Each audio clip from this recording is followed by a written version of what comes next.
بسم اللہ الرحمن الرحیم۔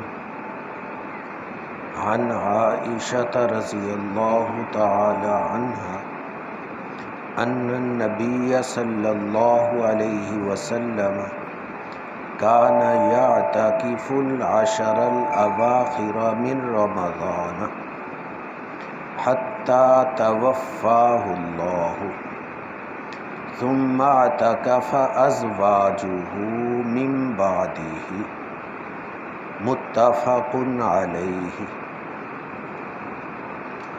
حضرت عائشہ رضی اللہ تعالی عنہا سے روایت ہے کہ نبی صلی اللہ علیہ وسلم رمضان کے آخری عشرہ میں اعتکاف کیا کرتے تھے، یہاں تک کہ اللہ تعالی نے آپ کو وفات دے دی۔ پھر آپ کی بیوییں بھی اعتکاف کرتی رہیں آپ کے بعد۔ حدیث مبارکہ میں نبی پاک صلی اللہ علیہ وسلم کا یہ عمل ذکر کیا کہ آپ صلی اللہ علیہ وسلم رمضان المبارک کے آخری 10 دنوں کے اعتکاف کا اہتمام فرماتے تھے، اور یہ آپ نے اہتمام بھی مسجد میں کیا۔ اس لیے مسجد کے اندر ہی اعتکاف کرنا مردوں کے لیے سنت ہے۔ اب 21ویں رات شروع ہوئی، آج 21 کا دن ہو گیا۔ جو مسجد میں رات غروب شمس سے پہلے اس نیت سے آ گئے کہ ہم 10 دنوں کا مسنون اعتکاف کرتے ہیں، تو ان کا سنت اعتکاف شروع ہو گیا۔ اب وہ مسجد کی حدود کو جانے، مسجد کی حدود سے باہر نہ نکلے۔ اگر مسجد کی حدود سے باہر نکلے تو ان کا اعتکاف ختم ہو جائے گا۔ ہاں، جو طبی ضرورت ہے بس اس کے لیے جانا ہے۔ آپ صلی اللہ علیہ وسلم کے بارے میں ہے وَكَانَ لَا يَدْخُلُ الْبَيْتَ إِلَّا لِحَاجَةِ الْإِنسان، کہ انسانی طبی ضرورت ہے، چھوٹے پیشاب کا تقاضا ہے، بڑے پیشاب کا تقاضا ہے، وضو کرنا ہے، تو ان تقاضوں کے لیے وہ جائے گا۔ ان تقاضوں کے علاوہ وہ مسجد سے باہر نہیں جائے گا۔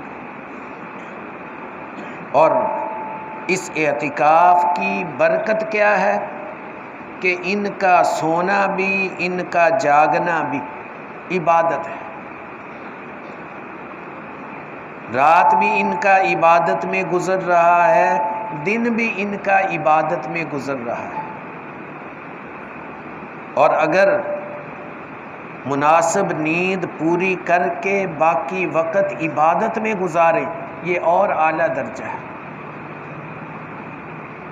اب جب مسجد میں آ گئے، اب نماز فجر پڑھ کر جو شخص اپنی نماز کے بعد وہیں بیٹھا رہے، مسجد میں رہے، یہاں تک کہ اشراق کا وقت ہو جائے اور اشراق کے 4 نفل پڑھے، تو اس کو 1 حج اور 1 عمرے کا اجر ملتا ہے۔ یہ تو عام دنوں میں ہے، تو رمضان میں تو اجر کئی گنا بڑھ جاتا ہے۔ تو اب یہ اعتکاف والے کے لیے کتنا آسان ہے کہ اشراق تک بیٹھیں، اشراق پڑھ کے پھر ظہر ہماری 2:30 بجے ہو رہی ہے تو ظہر تک سوئے بھی رہیں۔ دن میں نیند پوری کر سکتے ہیں، تو رات کی عبادات تو ہے ہی، اعتکاف والوں کو دن کی عبادات بھی کرنی چاہیے۔ ہمارے بزرگ استاد ایک فرمایا کرتے ہیں، جب اعتکاف والے اعتکاف بیٹھنے لگے تو ایک جملہ بولا کرتے ہیں کہ بھی جس نے عبادت کے لیے آنا ہے وہ تو ٹھیک ہے، بہت سارے لوگوں نے اعتکاف کو پکنک بنا لیا ہے، سیر کی جگہ بنا لیا۔ فرمایا کہ وہ اعتکاف نہ بیٹھیں، وہ ابھی اٹھ جائیں، ان کا بیٹھنا بجائے اجر کے وہ وبال لے کر جائیں گے۔ تو اعتکاف میں بیٹھنے والے ہمارے استاد جی کے اس جملے کو ذہن کے اندر رکھیں۔ اور آگے فرمایا کہ ثم اعتکف ازواجہ من بعد، کہ آپ صلی اللہ علیہ وسلم کی تمام ازواج مطہرات بھی اعتکاف کرتی رہی۔ کہاں پر کرتی رہی؟ گھروں کے اندر کرتی تھی، مسجد نبوی میں نہیں، حالانکہ بالکل ساتھ تھا۔ اسی لیے عورتیں اعتکاف اپنے اپنے گھروں میں کریں گی، وہ مسجد میں آ کر نہیں کریں گی۔ اگر عورتوں کے لیے مسجد میں ہی اعتکاف ضروری ہوتا تو آپ صلی اللہ علیہ وسلم کی بیویوں سے جو امت کی مائیں ہیں، ہر کوئی ان کو ماں کی نگاہ سے دیکھتا تھا، وہ مسجد میں آ کر کرتی۔ معلوم ہوا کہ عورتوں کی اصل جگہ وہ گھر ہے۔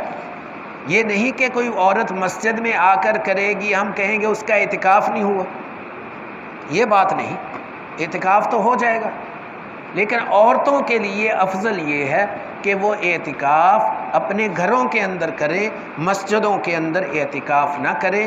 حدیث مبارکہ کا یہ جملہ واضح طور پر اس حدیث کا معنی سمجھا رہا ہے جس میں مسجد کے الفاظ ہیں کہ وہ الفاظ مردوں کے لیے ہیں، عورتوں کے لیے نہیں۔ حق تعالی شانہ احادیث کی صحیح سمجھ نصیب فرمائے۔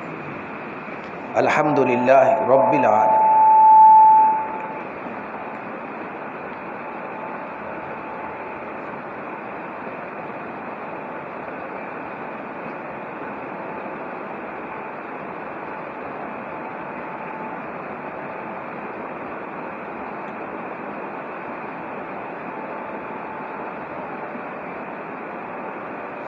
اجمعین آمین۔